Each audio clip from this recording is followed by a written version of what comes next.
ആ ഉമ്മായും വാപ്പായും എത്ര വിഷമിക്കുന്നുണ്ടാവും അല്ലേ? ഇവനെപ്പോലൊരു നികൃഷ്ട ജന്മത്തിനാണല്ലോ പടച്ചവനെ ഞങ്ങൾ ഈ ദുനിയാവിൽ ജന്മം കൊടുത്തത് എന്ന് ഓർത്തുകൊണ്ട്, അല്ലേ? ഏ അവരെന്തോരം കരഞ്ഞിട്ടുണ്ടാവും. ഈ നികൃഷ്ട ജന്മത്തിനെ എന്തിനാണ് എൻ്റെ വയറ്റിൽ തന്നതെന്ന് ചോദിച്ചുകൊണ്ട്, അല്ലേ? അവരെന്തോരം കരഞ്ഞിട്ടുണ്ടാവും അല്ലേ? ഇന്നും അവർക്ക് പുറത്തിറങ്ങി നടക്കുമ്പോൾ ആളുകളുടെ മുഖത്ത് നോക്കാൻ നാണക്കേടായിരിക്കില്ലേ? കാരണം ഇത്തരം ഒരു നികൃഷ്ട ജന്മത്തിനാണല്ലോ ദൈവമേ ഞാൻ ജന്മം കൊടുത്തത് എന്ന് ഓർത്തുകൊണ്ട്, അല്ലേ? അപ്പൊ നിങ്ങൾ ചോദിക്കും, ആരാണ് ആ നികൃഷ്ട ജന്മമെന്ന്, അല്ലേ? എന്തിനത്ര അധികം പറയുന്നത്? ദാ ഈവൻ തന്നെയാണ്, ഈ മോൻ തന്നെയാണ് നികൃഷ്ട ജന്മം. കണ്ടു നോക്ക്. ഓ ആയിക്കോട്ടെ എന്നാ ആയിക്കോട്ടെ. കലിമ ഞാൻ പറഞ്ഞുതരാം, ഒന്ന് ചെല്ലു. ഞാൻ പറഞ്ഞുതരാം കലിമ. ആ അഷ്ഹദു അഷ്ഹദു അൻ ലാ ഇലാഹ അല്ലാ ഇലാഹ ഇല്ലാ ഡിങ്ക ഇല്ലാതില്ല വ ഞങ്ങളാണ്. വഅഷ്ഹദു അയ്യോ വഅഷ്ഹദു കേട്ടല്ലേ. അത് ചൊല്ലിട്ടേ പോകാൻ പറ്റുള്ളൂ. വഅഷ്ഹദു അഷ്ഹദു അന്ന എന്നാ ആരിഫ് ഹുസൈൻ തെരുവത്ത് റസൂലു ഡിങ്ക. എന്താണ്? ആരിഫ് ഹുസൈൻ തെരുവത്ത് ആരിഫ് ഹുസൈൻ തെരുവത്ത് തെരുവത്ത് റസൂലു ഡിങ്ക. റസൂലുഡിങ്ക. ഇനി ഒരു അവസരത്തിൽ ഞാൻ സാറിനെ മാഷ വിളിക്കാന് ഡിങ്ക, മാഷ ഡിങ്ക. മാഷഡിങ്ക. അതെ. ഇനി ഒരു അവസരത്തിൽ ഞാൻ സാറിനെ വിളിക്കാന് ഇടയാവുകയാണെങ്കിൽ ആ, തീർച്ചയായിട്ടും എന്റെ പേരും കാര്യങ്ങളൊക്കെ ഞാൻ പറയുകയും ചെയ്യും. പറയണം എന്ന് മാത്രമല്ല, നമ്മളുടെ സാറ്റർഡേ ലൈവ് ഉണ്ടാവാറുണ്ട്. അപ്പൊ അതിൽ മുഖവും കാണിച്ചു വന്ന് നിന്ന് ഇവനാണ് ഞാൻ പറഞ്ഞ ആ വൃത്തികെട്ട നികിഷ്ട ജന്മം, ആരിഫ് ഹുസൈൻ. നിങ്ങൾക്ക് എല്ലാവർക്കും അറിയാം, ഇവനെ പോലൊരു വൃത്തികെട്ട ജന്മം ഇനി ഈ ദുനിയാവിൽ ഉണ്ടോയെന്ന് എനിക്കറിയത്തില്ല, ഉണ്ടാവാനും ചാൻസ് ഇല്ല. നമ്മള് നമ്മുടെ ഇന്ത്യയിൽ ഏത് മതം സ്വീകരിക്കണം, ഏത് ജാതി സ്വീകരിക്കണം, അല്ലെങ്കിൽ ഏത് വസ്ത്രം ധരിക്കണം, ഏത് ആഹാരം കഴിക്കണം എന്നുള്ളതിനെല്ലാം നമുക്ക് റൈറ്റ് ഉണ്ട്. മനസ്സിലായില്ലേ? എന്ത് പറയണം, എന്ത് ചിന്തിക്കണം എന്നൊക്കെ ഉള്ള റൈറ്റ് ഉണ്ട്.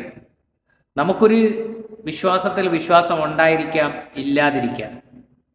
പക്ഷെ ഒരിക്കലും നമ്മൾ ഒരു മതത്തെ നിന്ദിക്കാൻ പാടില്ല. അതിന് ഏത് മതമാണെങ്കിൽ ആ മതത്തിന്റെ വിശ്വാസത്തെ നിനക്ക് പിൻപറ്റാൻ പറ്റിയിട്ടില്ലെങ്കിൽ അത് മറ്റുള്ളവർ വിശ്വസിക്കുന്ന ഒരു മതമാണ് എന്ന് വിചാരിച്ചുകൊണ്ടെങ്കിലും അതിനെ മോശമാക്കാതിരിക്കാൻ ശ്രമിക്കുക.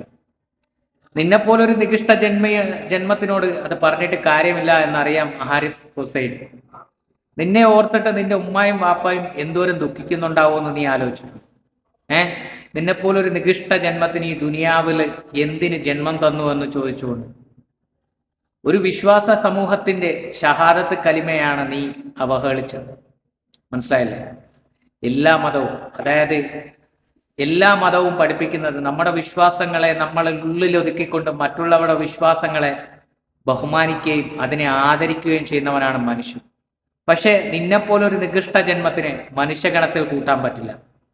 പട്ടിയുടെ ഗണത്തിൽ കൂട്ടാൻ പറ്റുമോ എന്ന് ചോദിച്ചു കഴിഞ്ഞാൽ പട്ടിക്ക് നന്ദിയുള്ളൊരു വർഗമാണ്. പിന്നെ നിന്നെ ഏതിൽ കൂട്ടാൻ പറ്റുമെന്ന് ചോദിച്ചാൽ ഈ ദുനിയാവിൽ നിന്നെ കൂട്ടാൻ പറ്റിയ ഒരു നികൃഷ്ട ജന്മങ്ങളുമില്ല.